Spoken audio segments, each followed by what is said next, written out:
बिस्मिल्लाहिर्रहमानिर्रहीम अस्सलामुअलैकुम। All about electronic with me में आपका दोस्त मोहम्मद बशीर आपकी खिदमत में हाज़िर है। काफ़ी बुलंदी से गिरा है ये टेलीविज़न, बॉडी इसकी मुकम्मल टूट चुकी है, बारीक नेक पिक्चर ट्यूब है और CRT बेस इसकी दो टुकड़े हो चुकी है। अब इस तरह की कंडीशन में अमूमन बारीक नेक जो पिक्चर ट्यूब है उसकी गन्स भी थोड़ा सा डैमेज हो जाती हैं, लेकिन बज़ाहिरन ये ठीक लग रही है, इसलिए इसकी जो CRT बेस किट है उसे रिपेयर करने के बाद ही पता चलेगा कि क्या।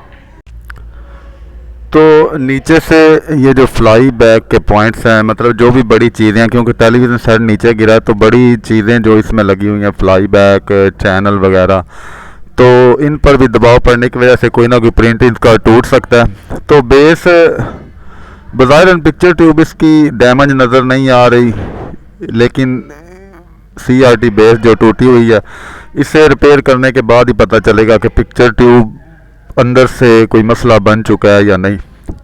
अमूमी तौर पर अगर पिक्चर ट्यूब बैक करंट लगाती है तो सीरीज़ के अलावा स्विच लगाने पर जो पावर सप्लाई में ड्राइवर ट्रांजिस्टर छोटे लगे होते हैं उनमें से एक जल जाता है। अब बिल्कुल किट को आपने CRT बेस से पिक्चर ट्यूब से अलग कर लेना है और इस टूटे हुए पॉइंट को, जो टूटा हुआ एरिया है, उसे जोड़ना है। तो जोड़ने से पहले इसे मुकम्मल सीधा करके अपोजिट साइड में आपने ऐसी जगह एल्फी लगानी है कि प्रिंट के अंदर ना दाखिल हो, क्योंकि बाद में वो फिर क्रॉस शॉर्टेज का मसला बना सकती है। तो बिल्कुल बराबर इसे रखने के बाद जो पॉइंट्स ऊपर वाली साइड पर हैं वहाँ कोई प्लास्टिक के पीस रखकर एल्फी लगा देनी है। तो ये तमाम काम करने के बाद जब बगैर पिक्चर ट्यूब के आपने चेक करना है, अगर तो पीछे ड्राइवर ट्रांजिस्टर में से कोई एक इसका जला हुआ तो मतलब अमूमी तौर पर गिरने के बाद कस्टमर वैसे तो कह रहा था उसने स्विच नहीं लगाया, लेकिन स्विच लगाकर चेक ज़रूर करते हैं, जिस वजह से अगर बैक शॉर्टेज बने तो ड्राइवर ट्रांजिस्टर A1015 या C5655 जो पावर सप्लाई में लगा होता है वो जल जाता है। अगर तो वो जले हो तो फिर यकीनन पिक्चर ट्यूब में भी कोई मसला बन सकता है। तो इसको बराबर बिल्कुल जोड़ने के बाद एल्फी लगाने के बाद तमाम पॉइंट्स को किसी भी बारीक चीज़ से, ब्लेड या पेचकस से आपने कुरेद लेना है। तमाम लाइंस को दोनों साइड से कम से कम 2-2 सेंटीमीटर तक आपने कुरेद लेना है, बिल्कुल जैसे वीडियो में आपको नज़र आ रहा है। एल्फी लगाते वक्त आपने ये ध्यान रखना है कि कोई भी दो कंपोनेंट हैं उनके दरमियान में मुकम्मल एल्फी ना घुसे, क्योंकि यहाँ पर हाई वोल्टेज भी होते हैं और हाई ऑसिलेशन भी होती है, जिस वजह से उसका बाद में जो है मसला बन सकता है। ये तमाम लाइनें जो हैं इसकी बोर्ड को मैंने बराबर ऊपर एल्फी लगा कर जोड़ दिया। तो ये तमाम लाइनें इसकी मैंने बारीक ब्लेड से खुरच ली हैं। अब ब्रोज़ा और सोल्डर से इन्हें अच्छी तरह से दोनों साइडों से सोल्ड करना है और फिर बारीक वायर्स इनके ऊपर लगा देनी है। जहाँ पर चौड़ा प्रिंट है वहाँ पर आपने थोड़ी मोटी लाइन इस्तेमाल करनी है, क्योंकि ग्राउंड जो है, जहाँ पर ज़्यादा ग्राउंड चाहिए वहाँ पर चौड़ा प्रिंट इस्तेमाल किया जाता है। तो दोनों तरफ से अच्छी तरह हीट देकर आपने रीसोल्ड कर लेना है पॉइंट्स को। उसके बाद बारीक वायर जो है, जंपर वायर, तमाम पॉइंट के ऊपर लगा देनी है। सिर्फ सोल्डर इस्तेमाल नहीं करना, क्योंकि अमूमी तौर पर जो है सिर्फ सोल्डर है वो मसला बनाता है बाद में। वायर्स लाजमी आपने लगानी है। तो ये तमाम पॉइंट इसके ओके करने के बाद फिर पता चलेगा कि CRT बेस को कोई ठोकर अंदर लग तो नहीं गई। बज़ाहिरन वो ठीक लग रही थी, लेकिन ये तमाम जो एरिया ये क्लियर करने के बाद ही पता चलेगा। इंतहाई एहतियात से आपने ये काम करना है, कोई भी पॉइंट आपस में जुड़ने ना पाए। तो जब मैंने इसके तमाम पॉइंट्स को रिपेयर कर दिया और निचले बोर्ड पर भी ध्यान मारा तो फ्लाई बैक के कुछ पॉइंट भी इसके टूटे हुए थे, क्योंकि गिरने की वजह से अमूमी तौर पर जो बड़े कंपोनेंट होते हैं उनके पॉइंट किनारों से टूट जाते हैं। मज़ीद इस तरह की कंडीशन में पूरे CRT बोर्ड को ध्यान मार लेना चाहिए चारों तरफ से। तो इस तरह से तमाम जो पॉइंट्स हैं रीसोल्ड करने के बाद उनके ऊपर वायर्स आपने लाजमी लगानी है, क्योंकि वायर्स ना लगाने की सूरत में जो है बाद में फिर मसला बन सकता है।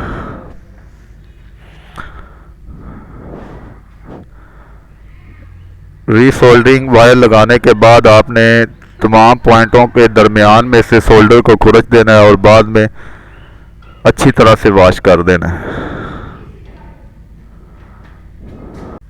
तो अच्छी तरह से तमाम पॉइंट्स को दरमियान में से खुरच कर आपने थिनर या किसी भी लिक्विड से इसे अच्छी तरह से धोना है। मुकम्मल क्लियर करने के बाद फिर आपने इसको करंट देना है। तो जब मैंने इसे किट को लहदा चेक किया था तो इसकी जो पावर सप्लाई है उसमें आगे वोल्ट नहीं बन रहे थे, तो ड्राइवर ट्रांजिस्टर इसका जो था पावर सप्लाई का छोटा वो शॉर्ट था, वो भी नया लगाया मैंने। सप्लाई मुकम्मल क्लियर करने के बाद फिर इसका जो स्विच लगाने के बाद कंडीशन थी वो मैं अभी आपको आगे दिखाता हूँ। तो नीचे से जो जो प्रिंट्स मुझे टूटे हुए नज़र आ रहे थे वो इसके मैंने क्लियर कर दिए। तो ये ट्रांजिस्टर जो है ये वाला C5655 ये इसका शॉर्ट था। तो अब मुझे तकरीबन इसका 90% यकीन है कि इसकी पिक्चर ट्यूब में यकीनन मसला बन चुका होगा, क्योंकि अमूमी तौर पर जब फ्लाई बैक या HT में से कोई भी शॉर्टेज बैक में आती है तो ये छोटे ट्रांजिस्टरों में से एक जल जाता है। तो अब मैं आपको आगे इसकी कंडीशन दिखाता हूँ। बोर्ड के जो जो पॉइंट्स इसके टूटे हुए थे वो मैंने रिपेयर कर दिए हैं। इसके CRT बेस है, वैसे बिल्कुल ठीक ही लग रही है, कहीं से डैमेज लग नहीं रही, लेकिन करंट देने के बाद ही पता चलेगा इसका। तो इस तरह की कंडीशन में जो है वो ध्यान आपने रखना होता है तमाम साइडों पर। स्विच लगाते ही अगर बल्ब सीरीज बल्ब ओवरलोड होना शुरू हो जाए तो फिर यकीनन आगे कोई शॉर्टेज इसके हो सकती है। तो जो ही सीरीज में इसका मैंने स्विच लगाया तो बल्ब ने जलना शुरू कर दिया और पिक्चर ट्यूब के अंदर जो है नीले शोले मुझे नज़र आना शुरू हो गए। अब भी यहीं पर मैं आपको दिखाता हूँ। सीरीज में स्विच जब लगाते ही आपने थोड़ा सा ध्यान करना है, वो जहाँ पर कन्वर्जेंस रिंग्स इसके लगे हुए हैं वहाँ से नीले शोले इसके निकल रहे हैं। तो पिक्चर ट्यूब इसकी डैमेज हो चुकी थी। फिर इसकी ये जो किट है मैंने इस बॉडी स्क्रीन मेरे पास पड़ी थी इसमें लगा दी और पुरानी जो इसकी स्क्रीन है उससे यहाँ ग्राउंड कर दिया, क्योंकि कस्टमर गरीब आदमी था, वो ज़्यादा ख़र्चा अफोर्ड नहीं कर सकता था। तो फिर उसकी किट मैंने इसमें लगा दी इस टेलीविज़न में। तो अगर पिक्चर ट्यूब अंदर से नीला शोला बना रही हो तो समझ ले कि पिक्चर ट्यूब की गन्स जो हैं वो डैमेज हो चुकी हैं। अल्लाह ताला आपको सेहत तंदुरुस्ती अता फरमाए। चैनल को सब्सक्राइब नहीं किया तो चैनल को सब्सक्राइब कर दे और अगर आपको वीडियो पसंद आए तो वीडियो को लाइक करें। खुदा हाफिज़।